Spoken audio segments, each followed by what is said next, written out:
Wondrous greetings, people of the internet! 3 things. 1. This is not my bookshelf. It's my parents' bookshelf. Because as I have been debilitatingly sick for the past 5 weeks, debilitatingly, is that even an adverb? I have been in my parents' house.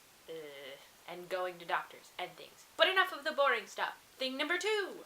I am currently reading this book. I went to the library and I brought a bunch of books. Yay!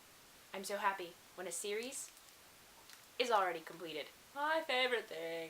Unless, this series has a 4th book, which I don't actually know yet, so hopefully it doesn't have a 4th book. But the first 3 are out, which means I don't have to wait for years.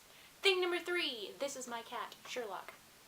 Do not be fooled by his adorable cuteness, he's actually very vicious, much like his namesake. Speaking of which, as you can probably tell, I'm a big fan of Sherlock Holmes, and I have been since I was a kid. I've read the story since forever, and I usually enjoy every single adaptation I can get my hands on, which includes Elementary, Sherlock, and the new Guy Ritchie movie, which isn't actually that new anymore.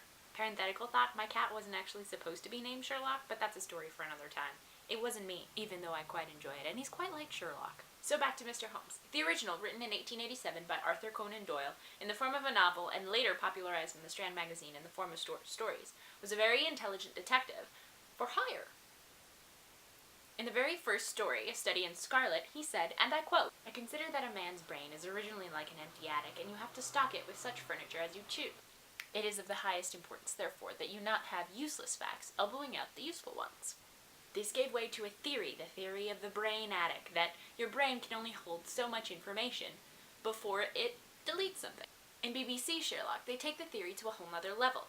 He says, "Get out, I need to go to my mind palace," which is pretty silly when he says it, but lo and behold, while doing some research on the subject, that's what I do research on random things that I find on the internet. Fun fact, I've uncovered, in fact, that mind palaces do exist. And in short, after some research, an article, 2 textbooks, half an hour, and a cup of coffee, I can now proudly say that I have one. Now how it works is that you take an image, or you take a thought, or you take a sentence, or you take something that you want to remember, and you ground it with an image in your mind, the same way that you memorize the path to school, or the path to work. You should really read the book, it's really interesting. My mind palace doesn't have a lot of rooms yet, but I have memorized all of Shakespeare's plays in order. I think mind palaces overall can be a useful tool for you to learn things, memorize things, or picture things in a new light. I think it's quite a brilliant idea.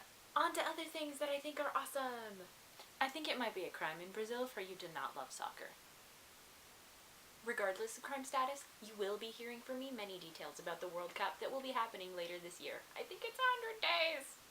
I think it's a wonderful thing that the World Cup has finally reached Brazilian soil. We've won 5 times and currently hold the position of world champion, with Italy as 2nd place. However, last time Brazil hosted the World Cup, it was in 1950, over 60 years ago, and we didn't win then. So here's hoping to this year. By the way, Dominique, you're a total dork, and I love you. Congratulations on being the brave one and posting first. By the way, I owe you guys something, because I took forever to respond. Sorry. It's a wonderful society we live in, that you can be there, and I can be here, and Megan and Ghazi can be in other, and we can all communicate with each other through multiple forms of media, including visually. I'll end with a quote by W.B. Yeats. "The world is full of magic things, patiently waiting for our senses to grow sharper." P.S. He wrote Irish fairy tales and won a Nobel Prize. Pretty smart guy. And another quote by Socrates, who said, "Wonder is the beginning of wisdom." So this is me, saying to us and to you, never give up on searching for things that fill you with wonder. I'll see you on Monday. P.S. Baby Pond is the cutest thing ever.